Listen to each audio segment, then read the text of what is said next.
हमारे चैनल में आपका स्वागत है। आज हम एक सफल मैकेनिकल इंजीनियर बनने के लिए जरूरी स्किल्स के बारे में जानेंगे। चाहे आप स्टूडेंट हों, रिसेंट ग्रेजुएट हों या प्रोफेशनल, ये स्किल्स आपके करियर में आपकी मदद करेंगे। हम फंडामेंटल नॉलेज और प्रैक्टिकल एबिलिटीज के बारे में बात कर रहे हैं जो अच्छे इंजीनियर्स को सबसे अलग बनाती हैं। तो अगर आप अपने इंजीनियरिंग गेम को लेवल अप करने के लिए तैयार हैं, तो आप सही जगह पर हैं। अपने पोटेंशियल को अनलॉक करने के लिए तैयार हो जाइए। सबसे पहले चलिए मैथ्स के बारे में बात करते हैं। मैथ्स इंजीनियरिंग की नींव है। यह एक गुप्त कोड की तरह है जो चीजों के काम करने के रहस्यों को उजागर करता है। हम calculus, differential equations, linear algebra सब कुछ कवर करेंगे। यह इतना महत्वपूर्ण क्यों है? जरा सोचिए, रोबोट आर्म को डिजाइन करने की कोशिश करना, उसके मूवमेंट्स के पीछे के मैथ्स को समझे बिना। कैलकुलस हमें कंटिन्यूअस चेंज को एनालाइज करने में मदद करता है, जैसे उस रोबोट आर्म का मोशन। डिफरेंशियल इक्वेशंस ये हमारे काम आते हैं जब हम ऐसे सिस्टम्स के साथ डील कर रहे होते हैं जो समय के साथ बदलते हैं, जैसे कार में सस्पेंशन। और लिनियर अलजेब्रा के बारे में तो बात ही मत करो। यह कॉम्प्लेक्स प्रॉब्लम्स को सॉल्व करने के लिए आपका गुप्त हथियार है, जिसमें बहुत सारे वेरिएबल्स होते हैं। जरूरी है कि आप फंडामेंटल कॉन्सेप्ट्स को अच्छी तरह समझें और सीखें कि उन्हें रियल वर्ल्ड इंजीनियरिंग प्रॉब्लम्स पर कैसे लागू करें। एक बार जब आप मैथ्स की भाषा बोल सकते हैं, तो आप खुद हैरान हो जाएंगे कि आप एक इंजीनियर के रूप में क्या-क्या कर सकते हैं। तो मैथ्स को अपनाएं मेरे दोस्तों, यह आपको इंजीनियरिंग की महानता तक ले जाएगा। ठीक है, चलिए एक और महत्वपूर्ण स्किल सेट की ओर बढ़ते हैं, फिजिक्स और मैकेनिक्स। यहां से चीजें वाकई दिलचस्प होने लगती हैं। फिजिक्स प्रकृति के मूलभूत नियमों को समझने के बारे में है। ग्रेविटी, मोशन, फोर्सेस, एनर्जी, ये सब। मैकेनिक्स उन नियमों को लेता है और उन्हें विशेष रूप से फिजिकल ऑब्जेक्ट्स और सिस्टम्स के व्यवहार पर लागू करता है। क्या आप ब्रिज डिजाइन कर रहे हैं? आपको उन फोर्सेस को समझना होगा जो उस पर लगेंगी, ताकि यह सुनिश्चित हो सके कि वह दबाव में न टूटे। रेस कार बना रहे हैं, अधिकतम गति प्राप्त करने के लिए आपको इसके एरोडायनामिक्स और वेट डिस्ट्रीब्यूशन को ऑप्टिमाइज करना होगा। क्या आप एक नए तरह का प्रोस्थेटिक लिम्ब डेवलप कर रहे हैं? यह सुनिश्चित करने के लिए कि यह स्वाभाविक रूप से गति करे और कार्य करे, आपको बायोमैकेनिक्स की गहरी समझ की आवश्यकता होगी। स्ट्रेस, स्ट्रेन, फ्रिक्शन और मोमेंटम जैसी अवधारणाओं को समझकर आप ऐसी संरचनाओं को डिजाइन कर पाएंगे जो मजबूत, कुशल और सुरक्षित हों। यह फिजिकल वर्ल्ड के रहस्यों को उजागर करने और उस ज्ञान का उपयोग अद्भुत चीजें बनाने के बारे में है। चलिए मटेरियल्स के बारे में बात करते हैं दोस्तों। हमारे आसपास की हर चीज किसी न किसी चीज से बनी है। आप जिस कुर्सी पर बैठे हैं, उस डिवाइस तक जिस पर आप यह देख रहे हैं। और एक मैकेनिकल इंजीनियर के रूप में आपको मटेरियल्स का मास्टर बनने की जरूरत है। मटेरियल साइंस विभिन्न मटेरियल्स के गुणों को समझने के बारे में है। उनकी स्ट्रेंथ, ड्यूरेबिलिटी, फ्लेक्सिबिलिटी, कंडक्टिविटी आदि। यह जानने के बारे में है कि कौन सा मटेरियल किसी विशेष काम के लिए सबसे उपयुक्त है। सही मटेरियल चुनना आपके डिजाइन को बना या बिगाड़ सकता है। बहुत कमजोर मटेरियल का उपयोग करने से भयानक विफलता हो सकती है, जबकि बहुत भारी का उपयोग करने से एफिशिएंसी प्रभावित हो सकती है। जैसे ही आप मटेरियल साइंस में गहराई से उतरेंगे, आपको आकर्षक गुणों और संभावनाओं की दुनिया मिलेगी। आप समझेंगे कि किसी मटेरियल का माइक्रोस्ट्रक्चर उसके ओवरऑल बिहेवियर को कैसे प्रभावित कर सकता है। तैयार हो जाइए दोस्तों, क्योंकि हम थर्मोडायनामिक्स और हीट ट्रांसफर के दायरे में प्रवेश करने वाले हैं। एनर्जी और उसके ट्रांसफॉर्मेशंस का अध्ययन। संक्षेप में, थर्मोडायनामिक्स इस बारे में है कि एनर्जी कैसे गति करती है और रूप बदलती है, हीट से वर्क तक और इसके विपरीत। यह आपकी कार इंजन से लेकर आपके रेफ्रिजरेटर तक हर चीज के पीछे प्रेरक शक्ति है। दूसरी ओर, हीट ट्रांसफर इस बात पर ध्यान केंद्रित करता है कि थर्मल एनर्जी गर्म वस्तुओं से ठंडी वस्तुओं तक कैसे जाती है। यह मैकेनिकल इंजीनियर्स के लिए क्यों महत्वपूर्ण है? खैर, हर उस सिस्टम में जिसे हम डिजाइन करते हैं, किसी न किसी रूप में एनर्जी शामिल होती है। पावर प्लांट डिजाइन कर रहे हैं, एफिशिएंसी को मैक्सिमाइज करने के लिए आपको कंबस्शन और स्टीम साइकिल्स के थर्मोडायनामिक्स को समझना होगा। एक नए तरह का सोलर पैनल डेवलप कर रहे हैं।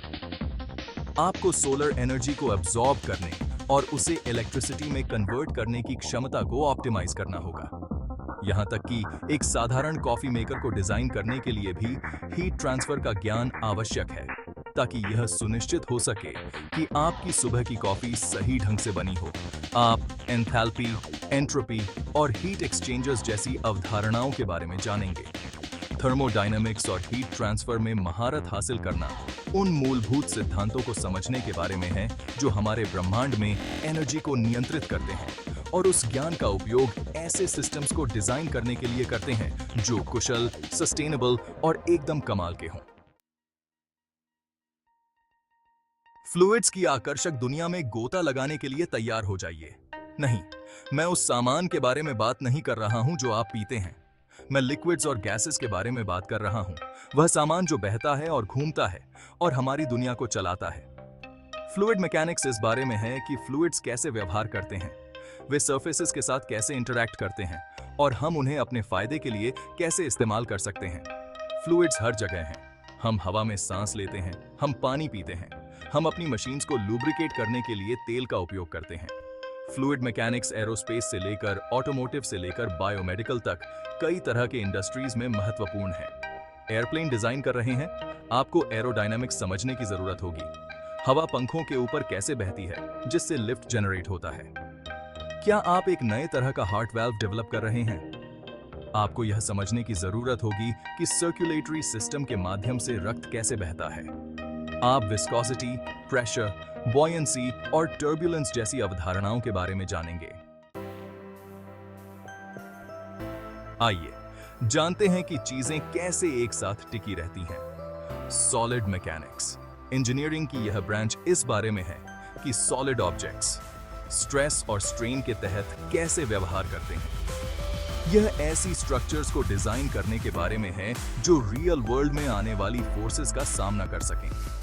खुद को एक स्ट्रक्चरल सुपर हीरो के रूप में सोचें, यह सुनिश्चित करते हुए कि पुल ढहे नहीं, इमारतें न गिरें और मशीनें अलग न हों। हरिकेन फोर्स विंड्स का सामना करने में सक्षम गगनचुंबी इमारतों को डिजाइन करने से लेकर विमान के लिए हल्के लेकिन मजबूत मटेरियल्स को विकसित करने तक सॉलिड मैकेनिक्स हर जगह है। आप स्ट्रेस, स्ट्रेन, इलास्टिसिटी, प्लास्टिसिटी और फ्रैक्चर जैसी अवधारणाओं के बारे में जानेंगे। आप जानेंगे कि विभिन्न मटेरियल्स लोड के तहत कैसे व्यवहार करते हैं और जॉब के लिए सही मटेरियल का चुनाव कैसे करते हैं। अध्याय 7 dynamics and vibrations, keeping things steady. मजबूती से पकड़ें, क्योंकि अब हम मोशन की दुनिया का पता लगाने जा रहे हैं। डायनामिक्स एंड वाइब्रेशंस इस बारे में है कि ऑब्जेक्ट्स कैसे गति करते हैं और एक दूसरे के साथ इंटरैक्ट करते हैं।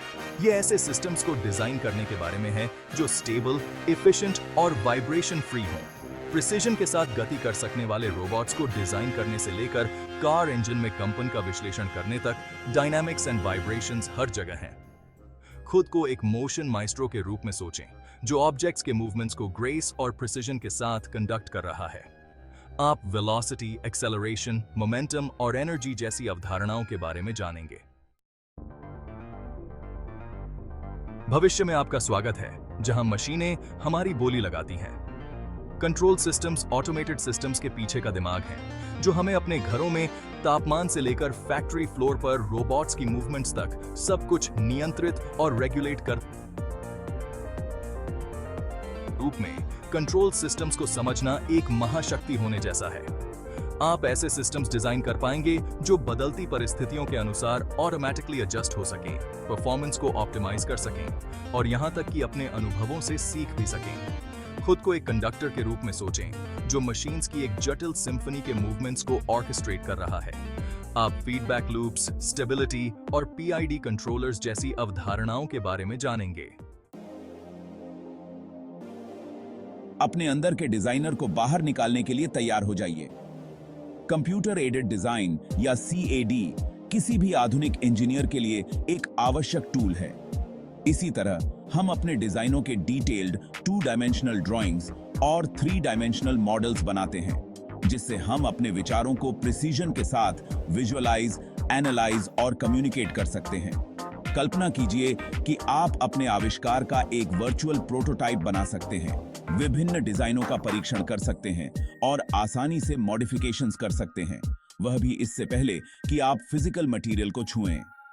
जटिल मशीन पार्ट्स को डिजाइन करने से लेकर आश्चर्यजनक आर्किटेक्चरल रेंडरिंग्स बनाने तक CAD का उपयोग अनगिनत इंडस्ट्रीज में किया जाता है। आप डिटेल्ड 2 डायमेंशनल ड्राइंग्स और 3 डायमेंशनल मॉडल्स बनाने के लिए सॉलिडवर्क्स, ऑटोकैड और CATIA जैसे इंडस्ट्री स्टैंडर्ड सॉफ्टवेयर का उपयोग करना सीखेंगे। अपनी सीट बेल्ट्स बांध लें, क्योंकि अब हम मैट्रिक्स में प्रवेश करने वाले हैं। सिमुलेशन एंड एनालिसिस टूल्स एक ऐसी क्रिस्टल बॉल होने जैसा है जो हमें अपने डिजाइनों के भविष्य की भविष्यवाणी करने की अनुमति देती है। अपने डिजाइनों के वर्चुअल मॉडल्स बनाकर और उन्हें विभिन्न परिस्थितियों में डालकर हम संभावित समस्याओं की पहचान कर सकते हैं और फिजिकल प्रोटोटाइप बनाने से पहले ही परफॉर्मेंस को ऑप्टिमाइज कर सकते हैं। कल्पना कीजिए कि आप हरिकेन फोर्स विंड का सिमुलेशन करके ब्रिज डिजाइन की स्ट्रक्चरल इंटेग्रिटी का परीक्षण कर सकते हैं, या एक नए इलेक्ट्रॉनिक डिवाइस में हीट डिस्ट्रीब्यूशन का विश्लेषण कर सकते हैं, इससे पहले कि वह रियल वर्ल्ड में अस्तित्व में आए। कार क्रैशेस का सिमुलेशन करने से लेकर एयरप्लेन विंग के ऊपर हवा के प्रवाह की भविष्यवाणी करने तक इन टूल्स का उपयोग इंडस्ट्रीज की एक विस्तृत श्रृंखला में किया जाता है।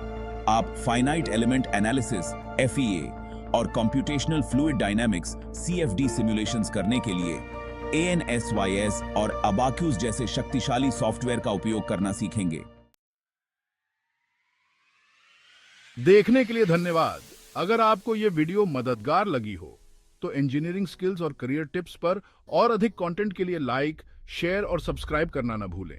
हमें कमेंट्स में बताएं कि आपको क्या लगता है कि एक मैकेनिकल इंजीनियर के लिए कौन सा स्किल सबसे महत्वपूर्ण है। तो इस यात्रा को अपनाएं, सीखना कभी बंद न करें और कौन जानता है कि आप कौन सी अद्भुत चीजें बनाएंगे। अगली बार मिलते हैं।